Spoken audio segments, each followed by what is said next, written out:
नमस्कार दोस्तों, मैं रजत आप सबका सूर्य एजुकेशन ऑफिशियल पर स्वागत करता हूं। दोस्तों, जैसा कि आप देख रहे हो पॉलिटी का तड़का ऐसा ही कुछ होने वाला है इस वीडियो के अंदर। भारत की राज्य व्यवस्था के साथ आज उसका तड़का लगा दिया जाएगा।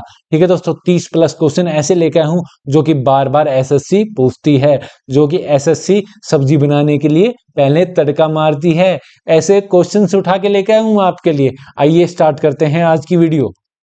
भारतीय राज्य व्यवस्था, भारत का संवैधानिक विकास।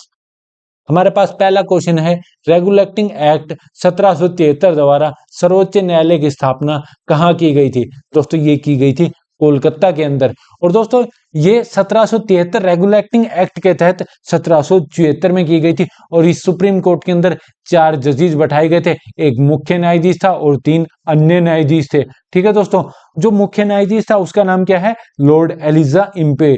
ठीक है दोस्तों, इस अधिनियम के तहत ईस्ट इंडिया कंपनी को 20 वर्ष के व्यापारिक एकाधिकार प्राप्त हुए थे। East India Company got the trade monopoly for 20 years. ठीक है दोस्तों, आइए आगे चलते हैं। और इस अधिनियम के तहत, इस रेगुलेटिंग एक्ट के तहत जो गवर्नर था बंगाल का, उसे गवर्नर जनरल ऑफ बंगाल बना दिया गया था। और बंगाल का पहला गवर्नर जनरल कौन बना? Warren Hastings. ठीक है दोस्तों, आइए नेक्स्ट क्वेश्चन की तरफ चलते हैं। भारतीयों को भारत के प्रशासन में भाग लेने का अधिकार किस अधिनियम के द्वारा प्राप्त हुआ?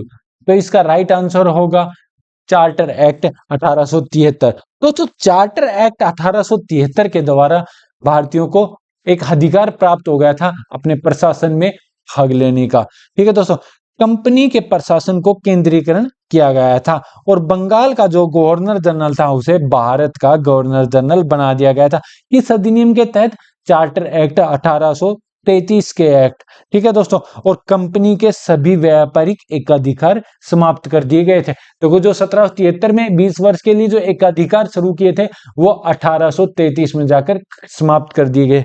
ठीक है दोस्तों, आइए आगे चलते हैं। भारतीय विधान परिषद को बजट पर बहस करने की शक्ति किस अधिनियम के द्वारा प्राप्त हुई? तो दोस्तों, ये हुई थी भारत परिषद अधिनियम 1892 के तहत प्राप्त हुई थी।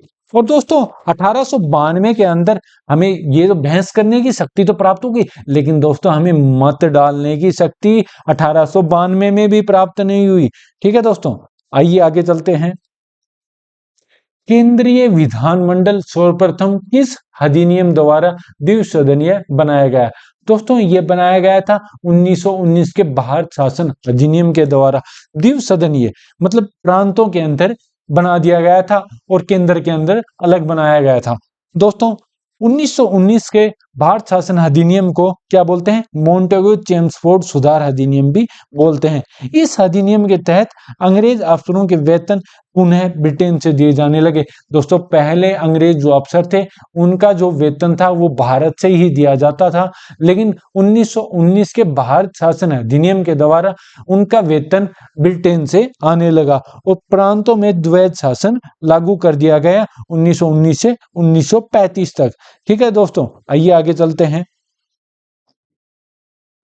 भारत के राष्ट्रपति को अध्यादेश निर्गत करने की शक्ति मूलतः किस अधिनियम से प्रेरित है? दोस्तों, ये है भारत शासन अधिनियम 1935 से प्रेरित। दोस्तों, अब क्या किया गया? 1935 का भारत शासन अधिनियम बताता हूं मैं आपको। प्रांतों में द्वैध शासन को खत्म करके केंद्र में द्वैध शासन की शुरुआत की गई।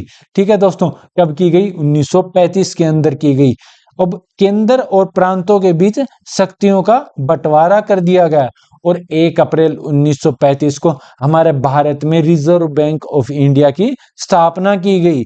और 1935 के ही अंदर दोस्तों सुप्रीम कोर्ट को कोलकाता से दिल्ली शिफ्ट कर दिया गया। ठीक है दोस्तों, अब 1935 के अधिनियम के ही द्वारा 1937 में संघीय न्यायालयों की भी स्थापना करनी शुरू कर दी। ठीक है दोस्तों, और 1937 में एक बात और याद आ गई मेरे, 1937 में भारत को और बर्मा अलग कर दिया। मतलब जो आज के टाइम का म्यांमार है उसे 1937 में ही अलग कर दिया गया था और 11 प्रांतों में विधानसभा का गठन किया गया था 1935 के अंदर। आइए नेक्स्ट क्वेश्चन की तरफ चलते हैं। केंद्र में द्वैध शासन व्यवस्था किस अधिनियम के द्वारा लागू की गई थी? दोस्तों ये भी किसके द्वारा, मैंने अभी बताया आपको, भारत शासन अधिनियम 1935 के द्वारा। ब्रिटिश भारत में किस अधिनियम में संघीय शासन का प्रावधान था?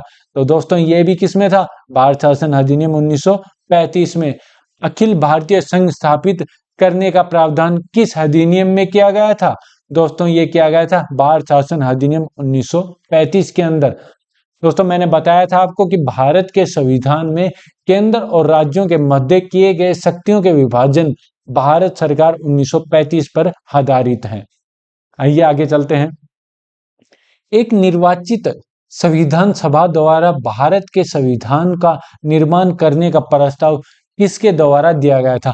दोस्तों ये दिया गया था क्रिप्स मिशन के द्वारा। ये कब आया था? 1942 में आया था दोस्तों, लेकिन ये भारत के नेताओं ने ठुकरा दिया था। फिर आया कब? भारतीय संविधान सभा का गठन किसके अंतर्गत किया गया?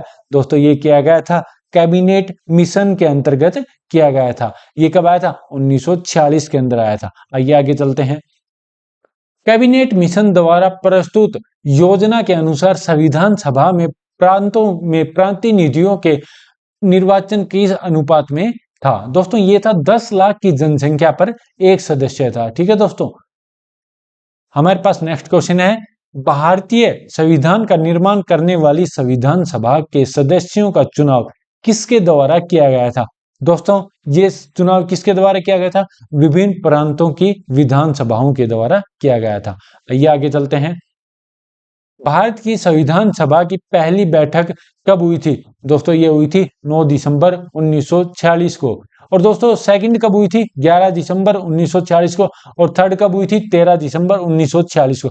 दोस्तों नेक्स्ट क्वेश्चन है हमारे पास, संविधान सभा का स्थायी अध्यक्ष किसे चुना गया था? दोस्तों ये चुना गया था डॉक्टर राजेंद्र प्रसाद को। और अस्थायी अध्यक्ष पूछ ले तो बताइए, डॉक्टर सचिदानंद सिन्हा को पहली बैठक के अंदर 9 दिसंबर 1946 को अस्थायी सदस्य चुना गया था। और 11 दिसंबर 1946 को स्थायी सदस्य चुन लिया गया था डॉक्टर राजेंद्र प्रसाद को। आइए आगे चलते हैं। संविधान सभा में पंडित नेहरू द्वारा उद्देश्य प्रस्ताव कब प्रस्तुत किया गया? दोस्तों ये प्रस्तुत किया गया था तीसरी बैठक के अंदर 13 दिसंबर 1946 को। नेहरू द्वारा प्रस्तुत उद्देश्य प्रस्ताव संविधान सभा में कब स्वीकृत हुआ था? दोस्तों ये हुआ था 22 जनवरी 1947 को स्वीकृत हुआ था संविधान सभा में। आइए आगे चलते हैं। भारतीय संविधान के निर्माण काल का संविधान सभा में कितने अधिवेशन हुए थे? दोस्तों कुल अधिवेशन 12 हुए थे संविधान सभा के अंदर। हमारा नेक्स्ट क्वेश्चन है, भारतीय संविधान के निर्माण में संविधान सभा को कितना समय लगा था? दोस्तों ये लगा था 2 वर्ष 11 महीने 18 दिन लगे थे हमारी संविधान को बनने में। हमारे पास नेक्स्ट क्वेश्चन है, भारतीय संविधान सभा के संवैधानिक सलाहकार कौन थे? दोस्तों संवैधानिक सलाहकार सोचो एक बार, संवैधानिक सलाहकार कौन थे? सर BN राव थे दोस्तों। लेकिन आप कभी डॉक्टर भीमराव अंबेडकर पर मत लगा देना, संवैधानिक सलाहकार पूछे तो BN राव ही है। ठीक है दोस्तों। आइए नेक्स्ट क्वेश्चन पर। भारत का संविधान सभा में वर्तमान रूप में राष्ट्रीय ध्वज को कब अपनाया? दोस्तों कब अपनाया था? 22 जुलाई 1947 को अपनाया गया था हमारा राष्ट्रीय ध्वज। हमारा नेक्स्ट क्वेश्चन है, भारत का संविधान कब स्वीकार किया गया था?